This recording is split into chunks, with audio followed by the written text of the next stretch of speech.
be acceptable in thy sight, O Lord. Oh, let the words of my mouth and the meditations of my heart be acceptable in thy sight, O Lord. You are my rock. Hallelujah. You are my redeemer. You are my rock, Jesus. You are my rock. Oh, you are my redeemer. Oh, my redeemer. Oh, let the words of my mouth and the meditations of my heart be acceptable in thy sight, O Lord. Jesus, let the words of my mouth, Father, and the meditations of my heart be acceptable in thy sight, O Lord. You are my rock, O Lord Jesus. You are my redeemer. You are my redeemer, Jesus. You are my rock. You are my redeemer. Hallelujah. Shalom, hallelujah. Shalom, beloved out there. Get somebody, share this. Bring on somebody, bring on your enemy, bring up a friend, bring up your child, bring up your brother, bring up your sister, bring up your spouse, bring up your husband, bring in your wife into this chat room. It is about to happen today again. Another encouragement on how we can disagree without insulting one another. Hallelujah. See that songs in Psalm 19, verse 14. Say, let the words of my mouth and the meditation of my heart be acceptable in thy sight. We have to watch and pray. It is very important that we watch and pray. I see you. Welcome on board. It's important that we watch and pray. Everybody, hallelujah. It's important that we watch and pray. It's important that we disagree and still hold respect for one another. It's important that when husband and wife disagree, there still remains respect. You know, I was listening to um ah, Lord Jesus, Lord Jesus. When a husband and a wife have problem and I'm talking to them, oh, that's not my husband. Oh, I was like, when did that stop? When did he stop being your husband? Because of disagreement. Then you want to call him that man. You become like Adam. Adam, when he saw Eve, hi, how are you? It was bone of my bone, flesh of my flesh. And suddenly there was a problem in the house. Suddenly, Adam, you ate the fruit. Eve did not push it down your throat. And you decided, oh, it is this woman. She now became this woman. You tagged her. We can disagree and still maintain respect for one another. Listen, for your marriage to be strengthened, for your family to be strengthened, for your relationship to be strengthened. It could be even your relationship at work to be strengthened. You must disagree. You must learn the act of disagreeing and maintaining respect. So, just one way, one thing that is very important, one thing that is very, very important, one way that you can do it, and this way.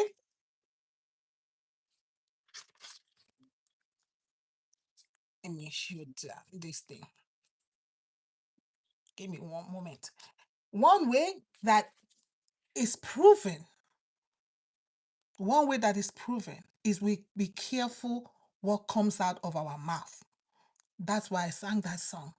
Let the words of my mouth be acceptable in thy sight. Now, meditation is very important because out of the abundance of the heart, the mouth speaks. Not after you have called me a fool, you come and tell me you're sorry, you did not mean it. No, I know you mean it because it only came out because that is what was in your heart.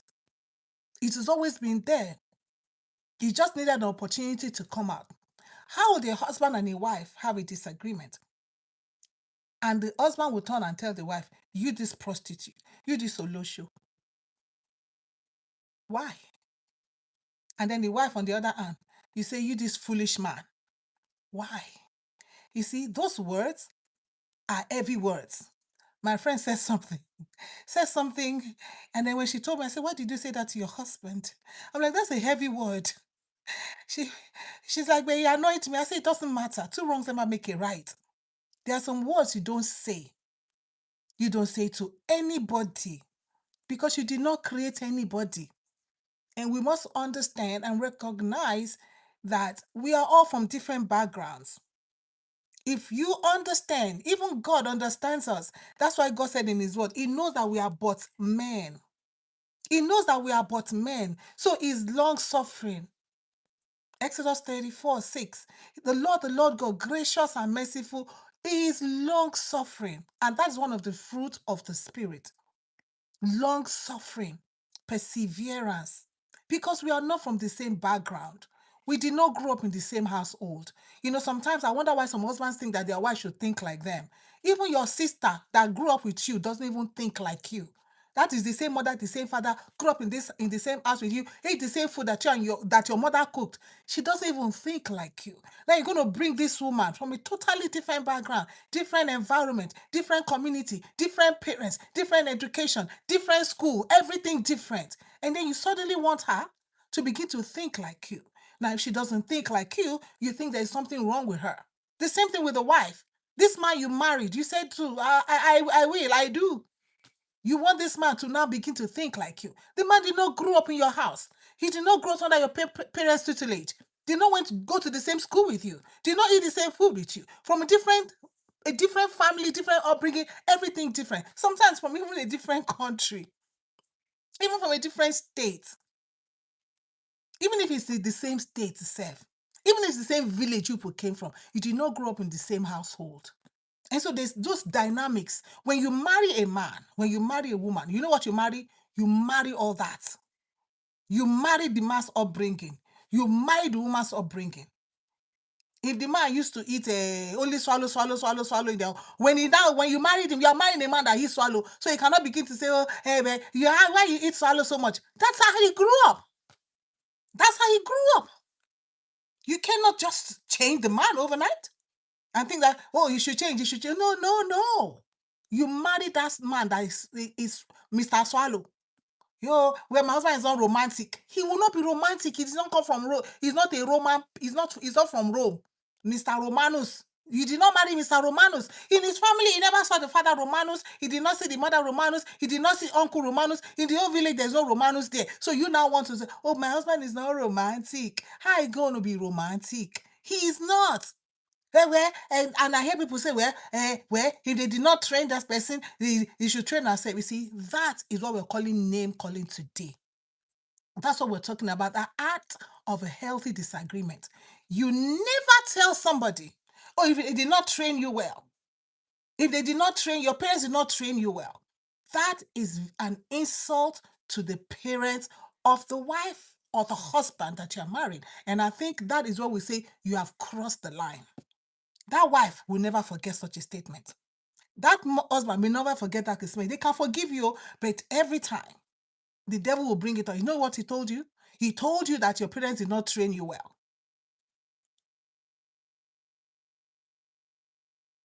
Let's stop name calling. If you want a relationship to be healthy, let the words of our mouth and the meditations of our heart, think about what you say, we are going to say before you say it. Is it acceptable in the sight of God? Colossians chapter 4, verse 6. It says, let your speech always be with grace. So when you call your wife Olosho, meaning a prostitute, when you call your wife that she's stupid, I've heard husbands say, oh, that fool that I married. When you call your wife a fool, which God commands in his word not to call a man a fool. Why? Because you did not create him. God said, do not call somebody a fool. There is judgment when you call somebody a fool. Give me that scripture. There is. Jesus said it. And I'm going to give you that scripture. Matthew 5:22. So listen, there are so many of us that are in danger of hellfire, in danger of judgment. Matthew 5:22. You have heard in verse 21, it says, you have heard that it was said to the men of old, you shall not kill, or whoever kills shall be liable to judgment. You have heard there should be no DV, right? But Jesus said, hold up, before you even get to DV, because DV doesn't just start. DV does not just start. That's what he say. He said, you have been told not to kill. You have been told not to kill. Whoever kills shall be liable to judgment. But I love the Lord Jesus. He said, but what am I saying to you? What is Jesus saying to us? Matthew 5. He said, but I say to you that everyone who is angry with his brother shall be liable to judgment. Everybody, all of us, including me, when you're just angry with your brother, you'll be liable to judgment.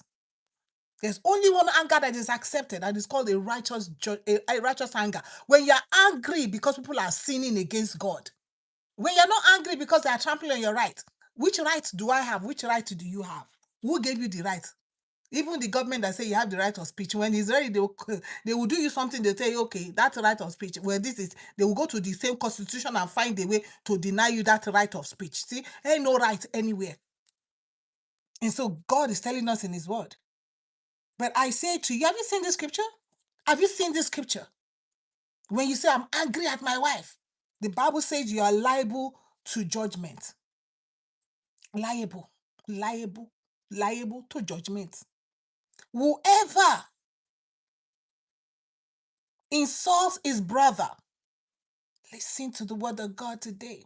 Whoever insults his brother shall be liable to the council. You insult your wife, you insult your husband, you call your husband a foolish man, you call your husband a stupid man, you call your husband a jobless man, you call your husband irresponsible man, you call your husband whatever. You call your wife a prostitute. You call your wife a fool. You call your wife and send her to the parents. Oh, you did not get home training. You are insulting your wife.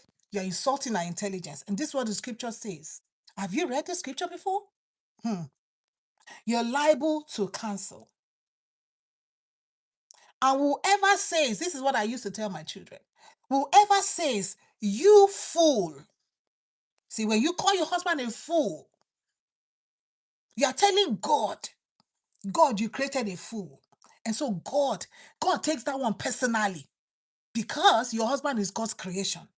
Your husband may have missed the mark. Your wife may have missed the mark. Your children may have missed the mark. Your brother, your sister may have missed the mark. That brethren in the church may have missed the mark. Your government, your president may have missed the mark. Your governor may have missed the mark. I tell people, do not talk about the president. Talk about the office. They are two different things. Two different things. And that's why God even tells us to pray for those in authority. Are you taking time to pray for your president? Are you taking time to pray for your husband? Are you taking time to pray for your wife? Are you taking time to pray for your children? Let's continue in the word of God. He says, whoever says, you fool, this, beloved, we cannot turn the word of God. Let me read it again. Matthew chapter 5. Now we are in verse 22. He says, whoever says, you fool, shall be liable to the hell of fire. When you call somebody a fool, when I call somebody a fool, I am liable to hellfire. Why? Because you're looking at that person. God created in his own likeness and in his own image.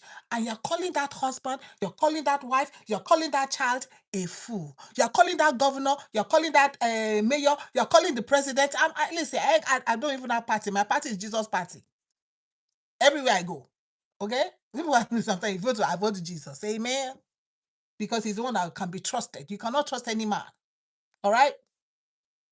So when you do all this, whenever you say a fool, if you have been calling a human being a fool, it is time for you to follow Acts 17:30. It's time for you to repent. God is commanding men everywhere. If you have been calling your wife, the one where you come and climb on top, and release your stress, you call her a fool. You are liable of hellfire. Your husband, The husband that is making sure that there's roof over your head. The husband that is making sure that there's security in your home. The husband that is making sure that there's food on your table. Even if he's not making sure that there's food on your table. Even if he's not providing for you. Even if you did not marry a fool. I mean, who goes to say, oh, a fool come to you, quote and unquote. I say, will you marry me? And you say, yes. Did you marry a fool? So because there's disagreement now, you want to call the man a fool? You want to call the woman foolish? The scripture says, whoever says you fool shall be liable of hellfire. There's when my children were in high school, there's this what they used to use. You fool was like, it's like something that they used to use. So when the young people come to my house, I had to train them and say, don't do it. I had to teach them and try to take the words out of their mouth. And that also happened to me in church among the young people. One time they were, in the car park and they were talking and say, you are there. Or there means you fool. And then she answered, I stopped the children right there. I was like, hold on. I said, what is your name? I said, tell me your name. She said her name. I said, why they call you Ode? Meaning you fool, and you answered. So I told her, never you answer to that word. And I told the people, never you call a human being a fool, because you may be playing, to you may be joking, but God said we should put away jesting. The word of God said we should put away jesting. We should put away jesting. Let me shut down this thing. We should put away jesting. The word of God says we should put away all jesting. So even these comedian people, sometimes I fear for them when they begin to say stuff, because sometimes they will say stuff that they have no business saying. The scripture says, whoever says, whether you joke it to you, whether you email it to you, whether you text it to you, whether you, when I was angry, it says if you are angry, you are liable to cancer. Now, if you are liable to judgment, if you're angry, you are liable to judgment, yes. Whoever is angry with his brother and whoever insults his brother shall be liable to the council, and whoever says you fool is liable. That is like, different category. Chineke. Jesus just laid it down, category by category. Let the words of our mouth and the meditations of our heart. The Bible says in Proverbs 18:21, death and life are in the power of the tongue. And those who love it, you will eat the fruit. It's not okay, when we take this scripture, we just begin to say, oh, when I declare every day. If you decree and declare every day, but you look at your husband and you look at your wife and you say, you fool, no matter your declaration, you are liable to hellfire. So what I want to, when I declare, no. That scripture is death and life are in the power of the tongue. Whatever we do with our tongue, we will eat of the fruit of it. If Jesus says I am liable to hellfire if I call somebody a fool, I cannot say, well, Jesus, it is me now. It is me, oh Lord. I'm standing in the need of prayer. Did you repent? If I do not repent of my sins, how can you forgive me? I must turn away from calling people a fool. Now is a day of salvation. When you hear this word, do not harden your heart. Colossians 4:6, I was saying, let your speech always be with grace. Let our speech always be with grace, seasoned with salt, that we may know how we ought to answer each one. We may know how to answer one another. Because you and your husband are having kata, we are quarreling, does not mean the voices are high. I tell people, remember the name that you called him when you wanted to marry her. Marry him.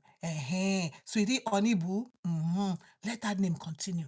In fact, the most important one, if you cannot call the person Oni Sweetie Boo, because maybe right now you don't feel Oni Sweetie Boo again, you know their name. If their name was Sade when you married her, the name has not changed. You can still call her that Sade, or you can call her, even if you don't feel like calling her Mrs. Whatever, Mrs. John. Maybe you are Mr. John, right? So she married to Mrs. John. But right now, if like my friend was like, well, he's not my husband. Okay, you don't want to be Mrs. John, eh? Okay, that's fine. But his name is still Mr. John. He is still Mr. John. He has not changed his name. You have not changed your name either. So if you know your wife's name, call her Esther. Call her Sabrina, call her, hey Sally, call her that name. If you don't want to call her Onibu again, because right now you don't feel like Onibu. So if you don't feel like Onibu, that's okay. You can call her by her parents, the name the parents gave her, and the name on her government ID. You don't have to necessarily call her Onibu anyway. Onibu is the name you decide to give it to her because you were in Cloud 9. So now you have come down from Cloud 9. So you can still call her by a government issued name. When they say, what is the name on your birth certificate? Call her that name. Because if you call her a fool, according to the word of God, he says you are liable to hell. And we should be careful how we give people names. This is very important if you're a follower of the way, if you're a bearer of the cross. You say, when we say we should deny ourselves, deny yourself of that pleasure. Because sometimes we feel pleasure when we do wicked and say we feel pleasure when we say wicked stuff to people, we kind of feel justified. You feel justified and you go away justified, but you don't know how you left that person. You see, there's something we learned in school. They say when you go into a patient's room, as a CNA, leave that patient's room the way you saw that patient. So if the patient was covered, the patient's table was everything clean, we cannot go there and maybe you did wound care, you did everything, you just leave the room, chaka, you did not cover the patient back. No, say they always tell us, leave the patient to feel good, just the way you left the patient, you made the patient clean, and so you went in there, the patient poop, you just like, oh, it's not my job, you call the no. You leave the patient covered, clean, the room arranged. How do people feel after you leave them? Just think about it. You may feel good because I just left my chest out. You left your chest out. Oh, JB, that you did not come out your heart and put your heart on the floor. You left your chest out. But how did that person that you left, how did they feel after you left? Because you call them names. You call them a name that was not given to them by their parents. The name that is not recognized on their birth certificate. You want a healthy relationship. You have to learn the art of disagreeing without insulting the other person. Disagreement in marriage is something that is part of life. You know, some people have an idea because one man in Nigeria came to America and said he and the wife has never disagreed in his life, because when he got married, he told the wife, come and sign this paper. This is the paper agreement that we will not disagree. Hello, that is a lie from the pit of hell. That is a lie. When you say person, they lie. And this is a very high person, high person. And you use that one to distort the brains of people who are just following him sheepishly. That you're not supposed to disagree. As husband and wife, you should not have any disagreement. Like, hello? Brothers and sisters from the same mother and father disagree. So you're bringing a totally human being, new from your upbringing, you from maybe different financial background, everything different, educational background different. You say you will not disagree. How now, brother, sister? But in our disagreement, be careful what you say, because words can break and words can build relationship. You remember we came from that scripture that says that death and life are in the power of the tongue. And those who love it will eat its fruits. So when suddenly your wife has become distant, you don't know why.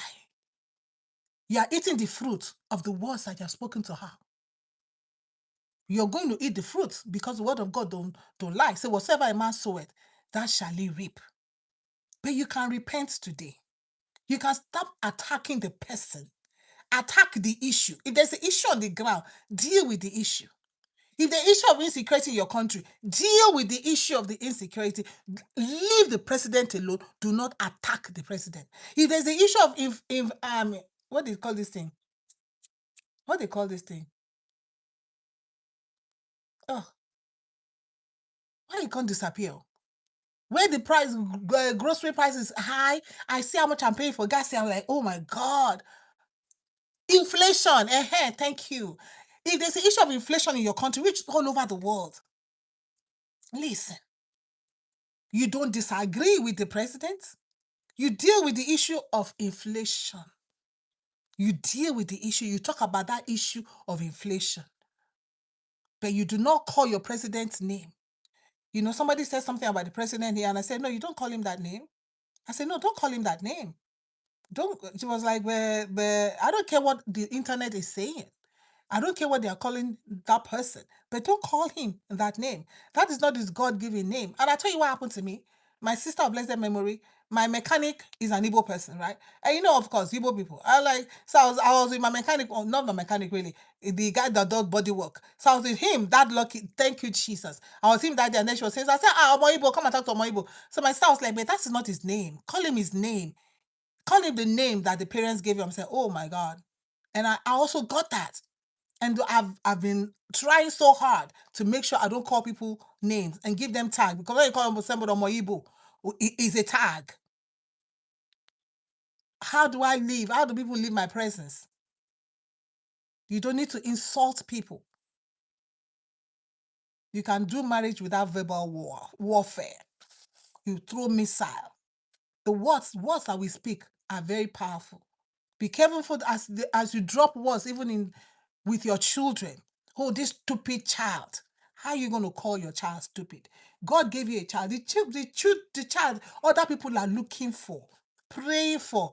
God, just give me a child. I've heard people that say, God, just let me take in and he can miscarry, but at least let people know that I'm able to take it. And then God gave you one.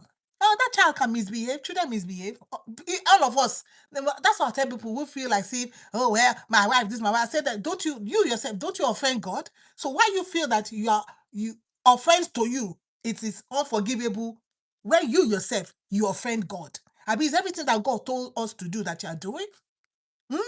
Because number one, this one, whosoever says fool is liable to hellfire. You've called people fool. You've called people fool. You say, oh, why am I just surrounded by foolish people? Just the idea that you think that you're surrounded by foolish people. You're liable to hellfire. We are liable. Hey, I see you at Valeria. You're liable to hellfire. So let's be careful. We can disagree without disrespect. We can love somebody without name calling. Don't call that person a name that is not on their birth certificate or given to them by their parents. And do not send people home to their family, to their country. That's Omoibo. I'm sending him back to his people. But I should not be doing that. I have to repent. I had to repent of calling him that name. So I started calling him his name. Is it? God is calling us to a place of repentance. When you want your relationship to be strengthened, you want your work to be strengthened, whether in your home, at work, in the church, at school, wherever where you have relationship. You want a healthy relationship, stop putting tags and calling people names in the midst of arguments. No labels. Call them their names. If you can't call them their names, just don't call them nothing. Because whatever we say, we will account for it. Why are you going to account for it? Because you did not create that person. Because you're looking at who God created. In his likeness and image, you're telling God, God, you did not do a good job on this one. God, you created a fool. God, you created somebody that is stupid. God, you are sending them back to God. You're actually sending them back to God because they did not create themselves. You may be thinking they're sending them back to their parents. Well, if your parents did not train you, you did not have a good home training, you're sending them back to God. Because however they came into that home, they did not decide to be born in that home. It is God, the ultimate one, that decided you're going to be born in Africa, you're going to be born in Tanzania, to the family of Kururu. That is where he assigned that person. That person did not decide to be born where she was born, to get the upbringing where she was gotten. So you cannot even send them back to their parents and say your parents did not train you well. You're sending them back to God. You're sending them back to their maker. And God is saying, judgment is there, hellfire is there, the council is there. Whoever insults his brother shall be liable to the council. We will stand before God one day and we will give account. So this is just our short encouragement today. Is it short? That we can have marriage without verbal warfare. That we can choose words that heal. That we can have healthy relationships in, healthy conflict and healthy relationship.